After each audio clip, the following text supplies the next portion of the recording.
Ladies and gentlemen, I speak to you at a time of grave crisis in Pakistan. As you can see, we are in the midst of the climate catastrophe of the decade, one that has ravaged the entire country in a humanitarian disaster of unimaginable scale and magnitude. Heart-wrenching scenes of loss, damage, and despair have defined this superflood as a climate calamity through which we strive even today to reach our fellow citizens to provide crucial rescue and relief assistance. At the outset, let me just say that what we are facing today has been no above average monsoon. It is an entirely new level of climate-led catastrophe.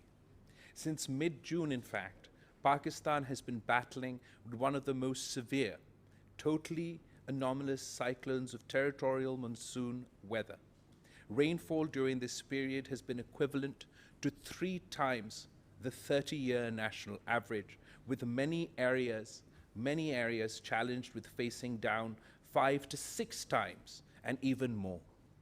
Before that, Pakistan's heat wave crossed global records for redefining a no-spring seasonal change, with mercury crossing 53 degrees centigrade in the province of Sindh, while triggering glacial lake outbursts, floods in our northern areas, home to the largest number of glaciers outside the polar region. The current cycle of super flooding we see today then is part of these extreme weather patterns. Unprecedented levels of cloudbursts, torrential and uninterrupted rain have caused widespread devastation, triggering both urban flooding, river floods, hill torrents, landslides, resulting in the loss of human lives, livelihoods, and livestock, and severe damage to property and infrastructure. Southern, central, and northern Pakistan have been the worst affected, particularly Balochistan and Sindh. It is feared that the scale will exceed that of the 2010 mega floods or super floods. Nature is sending us all a new message, and because of its geographical location and a confluence of other vectors, Pakistan has become the ground zero of this century's biggest existential threat, global warming. In some areas, the water is just everywhere, in an unbroken horizon of inundation. 72 districts have been declared calamity hit. Over 33 million people have been affected, which is the size of a small country.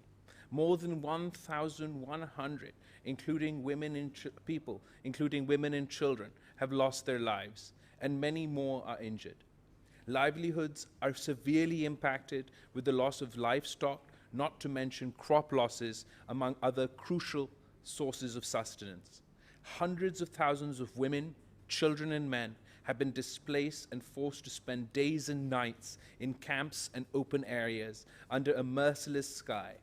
Lack of access to food, clean water, shelter, and basic healthcare is making life harder for them with each passing day. Critical infrastructure, roads, bridges, and railway networks have been seriously damaged and destroyed. This is impeding our efforts for delivery of aid and transportation of affectees to safer locations.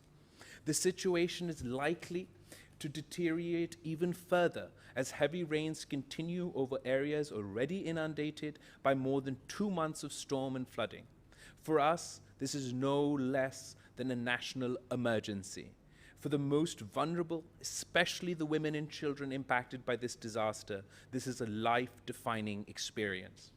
Excellencies, I've personally visited many of the flood-hit areas. Words cannot describe what it feels like to see people displaced from their own homes while mourning the loss of their loved ones. I've seen the pain, anguish, and suffering in their eyes, having literally lost everything they owned, now waiting for the next food pack, unsure about their futures. They are looking up to us for survival and to rebuild their lives and livelihoods. In addition to the human misery, these extraordinary floods have taken a severe toll on the economy and further stretched our limited resources. Excellencies, the government of Pakistan is cognizant of its responsibilities and has been leading the humanitarian response with invaluable support from the United Nations and humanitarian partners. As part of our national efforts, we've earmarked $173 million to help flood-affected people through direct cash transfers. This will be dispersed through the Benazir Income Support Program to 1.5 million families who will each receive 25,000 rupees in immediate cash relief. Rupees 5 billion has been allocated to the National Disaster Management Authorities for relief efforts. The government is also providing 1 million rupees in compensation for next of kin of the deceased, 250,000 rupees for injury and for partial damage of houses, 500,000 rupees for destroyed houses. In addition to financial support, food packs, shelter items including tents and water, sanitation and hygiene supplies are also being provided by the National Disaster Management Authorities and the Provincial Disaster Management Authorities. The government's efforts are being supported by the Pakistani nation, with people, civil society and humanitarian organizations stepping forward in a big way to complement the relief work with our characteristic generosity and philanthropic spirit. The Prime Minister's Relief Fund 2022 has also been established to facilitate people all over the country and to contribute to the flood relief efforts. Excellencies, but as it is evident, this disaster is colossal in its scale and devastation. It has severely strained, even overwhelmed, both our resources and our capacity. It has left millions vulnerable to health emergencies and a critical lack of basic survival needs. The gap between such needs and the capacity to deliver with speed and scale is crucial at this point. It requires urgent cooperation and support from the international community. We are profoundly grateful for the initial round of spontaneous solidarity and support from so many of our friends and partners around the world.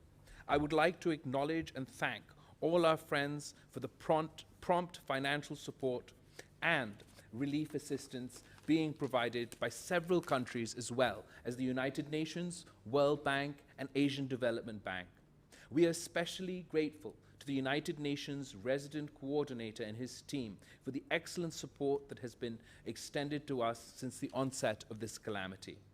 We need to expand and scale up these efforts and response. For that, we are launching the UN Flash Appeal for Pakistan Flood Response Plan 2022 today.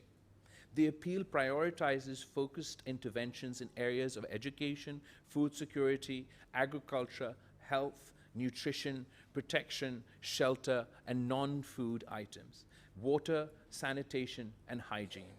We also need assistance with livelihoods and livestock support, as well as relief, machinery, and equipment. We urgently need shelter and tents and mosquito nets, if they can be arranged and transported.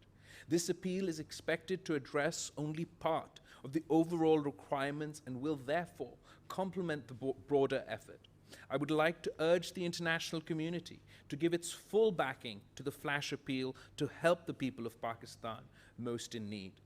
I hope our partners would appreciate that given the urgent requirements of this catastrophe and the compounded burden on our economy, the humanitarian assistance being offered does not cut into the already committed development assistance. Beyond the immediate rescue and relief efforts, we would need support for rehabilitation and reconstruction of the flood-affected areas.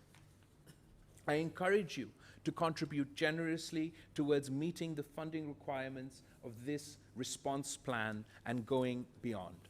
We believe that the efforts of the United Nations will be boosted by swift offers and announcements of support from your countries. Excellencies, the calamity we are facing is a clear manifestation of the direct and unmitigated consequences of climate change. As one of the smallest emitters on the planet, less than 1% of greenhouse gases.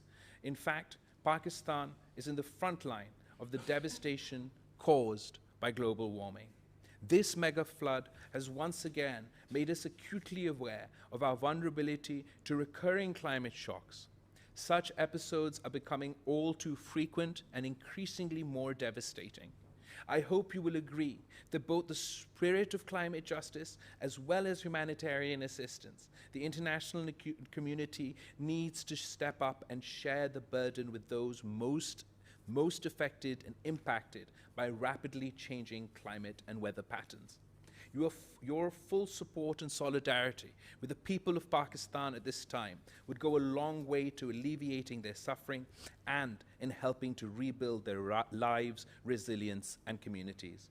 I thank you and look forward to working with all of you to build back better.